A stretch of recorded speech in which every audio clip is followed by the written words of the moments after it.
ಬಿಹಾರದಲ್ಲಿ ಪ್ರಧಾನಿ ಮೋದಿ ಗನ್ ಪದವನ್ನ ಬಳಸಿ ಮತ್ತೆ ಸುದ್ದಿಯಲ್ಲಿದ್ದಾರೆ. ತಮ್ಮ ಹುದ್ದೆಯ ಘನತೆಯನ್ನ ಮರೆತು ಗನ್ ಪದ ಬಳಸಿರುವ ಪ್ರಧಾನಿ ಮೋದಿ ಹೇಳಿಕೆ ವ್ಯಾಪಕ ಚರ್ಚೆ ಹಾಗೂ ಆಕ್ರೋಶಕ್ಕೆ ಕಾರಣವಾಗಿದೆ. ಬಡತನ, ನಿರುದ್ಯೋಗ, ಅಭಿವೃದ್ಧಿಯಂತಹ ವಿಷಯಗಳನ್ನ ಬಿಟ್ಟು ಪ್ರಧಾನಿ ಮೋದಿಯೇ ಗನ್ ಪದವನ್ನ ಬಳಸ್ತಿರೋದು ಬಿಹಾರದಲ್ಲಿ ಎನ್ಡಿಎ ಸೋಲಿನ ಮುನ್ಸೂಚನೆನಾ ಅನ್ನೋ ಪ್ರಶ್ನೆ ಈಗ ಉದ್ಭವ ಆಗಿದೆ. बिहार में आपको यहाँ फैशन है ना, कट्टा लेकर के आ जाते हैं, फिर बोलते हैं हैंड्स अप, यही है ना। मैं बिहार में आपको हैंड्स अप कहने वाले, अब बिहार में उनके लिए जगह नहीं है।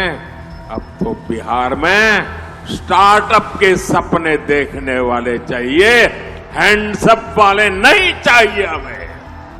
साथियों, हम बच्चों के हाथ में किताबें, कंप्यूटर, लैपटॉप दे रहे हैं।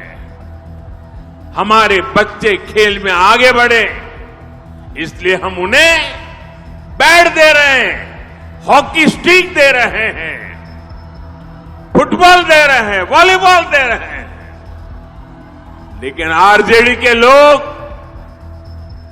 बिहार के युवाओं को कट्टा और दूनाली देने की बात कर रहे हैं। ये लोग खुद के बच्चों को मंत्री बनाना चाहते हैं। बेटा हो बेटी, कोई सांसद बने, कोई एमएलए बने, कोई मंत्री बने, कोई मुख्यमंत्री बने, अपने संतानों के लिए तो वो ये सपने देखते हैं, और आप सभी के बच्चों को रंगदार बनाना चाहते हैं, रंगदार बनाने।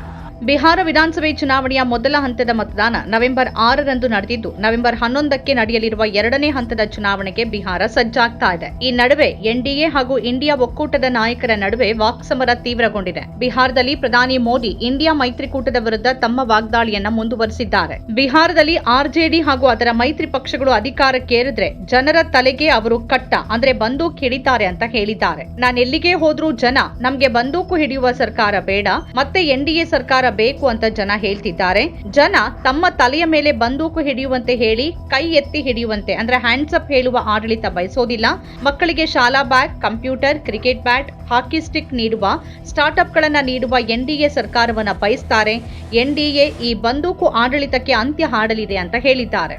ಇದೇ ವೇಳೆ ಬಿಹಾರದಲ್ಲಿ ನಡೆಯುವ ಎನ್ಡಿಎ ಸರ್ಕಾರದ ಪ್ರಮಾಣವಚನ ಕಾರ್ಯಕ್ರಮಕ್ಕೆ ಮತ್ತೆ ಬರ್ತೀನಿ ಅಂತ ಹೇಳುವ ಮೂಲಕ ಗೆಲುವಿನ ವಿಶ್ವಾಸ ವ್ಯಕ್ತಪಡಿಸಿದ್ದಾರೆ. ಇಂಡಿಯಾ ಕೂಟ ಗೆದ್ರೆ ಮತದಾರರ ತಲೆಗೆ ಕಟ್ಟ ಅಂದ್ರೆ ಬಂದೂಕು ಹಿಡಿತಾರೆ ಅಂತ ಹೇಳಿರುವ ಪ್ರಧಾನಿ ನರೇಂದ್ರ ಮೋದಿ ವಿರುದ್ಧ ಕಾಂಗ್ರೆಸ್ ನಾಯಕಿ ಸಂಸದೆ ಪ್ರಿಯಾಂಕಾ ಗಾಂಧಿ ಕಿಡಿಕಾರಿದ್ದಾರೆ. ಕಟ್ಟಾದಂತ ಪದಗಳನ್ನ ಬಳಸ್ತಾ ಪ್ರಧಾನಿ ನರೇಂದ್ರ ಮೋದಿ ಅವರು ತಮ್ಮ ಹುದ್ದೆಯ ಘನತೆಗೆ ತಕ್ಕಂತೆ ನಡೀತಿಲ್ಲ ಅಂತ ಹೇಳಿದ್ದಾರೆ. ಶನಿವಾರ ಕಾಂಗ್ರೆಸ್ ಚುನಾವಣಾ ರ್ಯಾಲಿಯಲ್ಲಿ ಮಾತಾಡಿದ ಅವರು, ಮಹಾತ್ಮ ಗಾಂಧಿ ಈ ಹಿಂದೆ ಬ್ರಿಟಿಷರ ವಿರುದ್ಧ ಹೋರಾಡಿದ ರೀತಿಯಲ್ಲೇ ಯುದ್ಧವನ್ನ ಈಗ ಕಾಂಗ್ರೆಸ್ ಎದುರಿಸ್ತಾ ಇದೆ.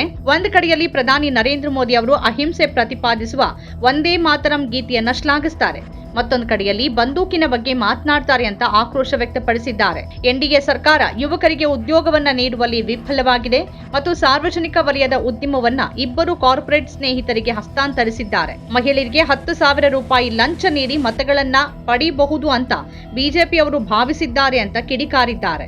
आपने ये भी देख लिया कि भाजपा के जो बड़े बड़े नेता हैं, जो कट्टों की बात करते हैं, दुनाली बात करते हैं, गोली, फिरौती, रंगदारी, हत्या, अपहरण, ये बातें करते हैं इनके नेता।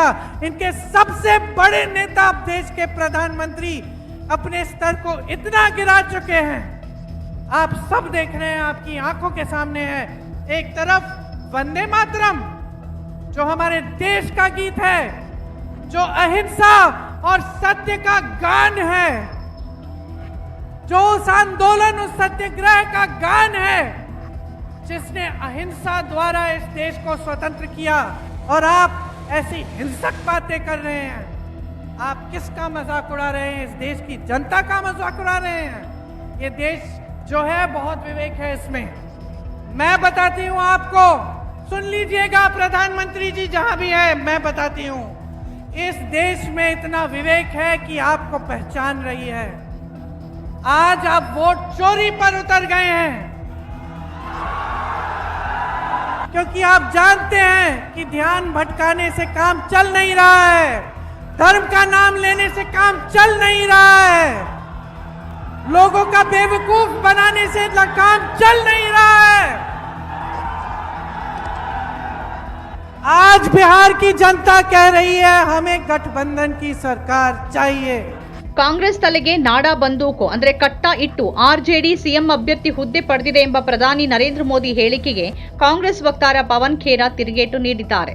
ಮೋದಿ ತಲೆಗೆ ಗನ್ ಇಟ್ಟು ನಿತೀಶ್ ಕುಮಾರ್ ಸಿಎಂ ಅಭ್ಯರ್ಥಿ ಸ್ಥಾನ ಪಡೀಲಿ ಅಂತ ಹೇಳಿದ್ದು ಬಿಜೆಪಿ ಈ ಹೇಳಿಕೆಯನ್ನ ಖಂಡಿಸಿದೆ. ಬಿಹಾರದಲ್ಲಿ ಎನ್ಡಿಎ 160ಕ್ಕೂ ಹೆಚ್ಚು ಸೀಟು ಗಳಿಸಿ ಅಧಿಕಾರಕ್ಕೆ ಬರಲಿದೆ ಎನ್ನುವ ಪ್ರಧಾನಿ ನರೇಂದ್ರ ಮೋದಿ ಮತ್ತು ಗೃಹ ಸಚಿವ ಅಮಿತ್ ಶಾ ಅವರ ಹೇಳಿಕೆ ಸುಳ್ಳಾಗಲಿದೆ. ಲೋಕಸಭೆಯಲ್ಲಿ ಅಬ್ ಕಿ ಬಾರ್ 400 ಪಾರ್ ಅಂತ ಹೇಳಿದ್ದ ಬಿಜೆಪಿ ಕೊನೆಗೆ ಮೈತ್ರಿ ಸರ್ಕಾರವನ್ನ ರಚಿಸಬೇಕಾಯಿತು ಅನ್ನೋದೇ ಇದಕ್ಕೆ ನಿದರ್ಶನ ಅಂತ ಎಐಸಿಸಿ ಅಧ್ಯಕ್ಷ ಮಲ್ಲಿಕಾರ್ಜುನ್ ಖರ್ಗೆ ವ್ಯಂಗ್ಯವಾಡಿದ್ದಾರೆ. ನರೇಂದ್ರ ಮೋದಿ ಅವರು ಏನ್ ಬೇಕಿದ್ರೂ ಹೇಳ್ಬೋದು, ಲೋಕಸಭೆ ಚುನಾವಣೆಯ ಸಂದರ್ಭದಲ್ಲಿ ಅಬ್ ಕಿ ಬಾರ್ 400 ಪಾರ್ ಅಂತ ಹೇಳ್ತಾನೆ ಇದ್ರು. ಆದ್ರೆ ಬಹುಮತ ಪಡೆಯದೆ ಅಧಿಕಾರಕ್ಕಾಗಿ ಜೆಡಿಯು, ಟಿಡಿಪಿ ಸೇರಿದಂತೆ ಮಿತ್ರ ಪಕ್ಷಗಳನ್ನ ಅವಲಂಬಿಸಬೇಕಾಯಿತು ಅಂತ ಹೇಳಿದ್ದಾರೆ. ರಸ್ತೆ ಬದಿ ವಿವಿಪ್ಯಾಟ್ ಚೀಟಿಗಳ ರಾಶಿ ಪತ್ತೆ, ಅಧಿಕಾರಿ ಅಮಾನತು. ಬಿಹಾರದ ಸಮಷ್ಟಿಪುರ ಜಿಲ್ಲೆಯ ರಸ್ತೆ ಬದಿಯಲ್ಲಿ ವಿವಿಪ್ಯಾಟ್ ಚೀಟಿಗಳ ರಾಶಿ ಪತ್ತೆಯಾಗಿದೆ.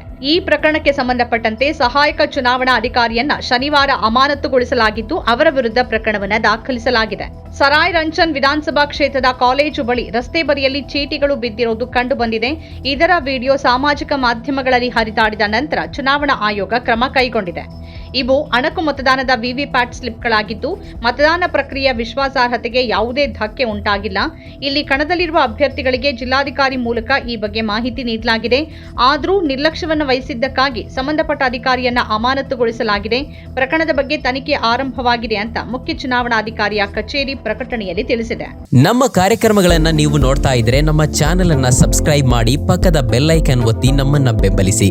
ಹಾಗೆ ನಮ್ಮ ಕಾರ್ಯಕ್ರಮಗಳನ್ನ ಲೈಕ್ ಮಾಡಿ, ಕಮೆಂಟ್ ಮಾಡಿ, ಅದನ್ನ ಬೇರೆಯವರಿಗೂ ವಾಟ್ಸ್ಆಪ್ ಮೂಲಕ ಶೇರ್ ಮಾಡಿ. ನೀವು ಹೀಗೆ ಮಾಡಿದಾಗ ನಮ್ಮ ಚಾನೆಲ್ ಇನ್ನಷ್ಟು ಮತ್ತಷ್ಟು ಜನರಿಗೆ ತಲುಪಲು ನೀವು ನಮ್ಮೊಂದಿಗೆ ಸಹಕರಿಸಿದ ಹಾಗಾಗುತ್ತೆ. ಇದು ನೀವು ಯಾವುದೇ ಖರ್ಚಿಲ್ಲದೆ ಕೆಲವೇ ಸೆಕೆಂಡುಗಳಲ್ಲಿ ನೀಡಬಹುದಾದ ಸಹಕಾರ. ಧನ್ಯವಾದಗಳು.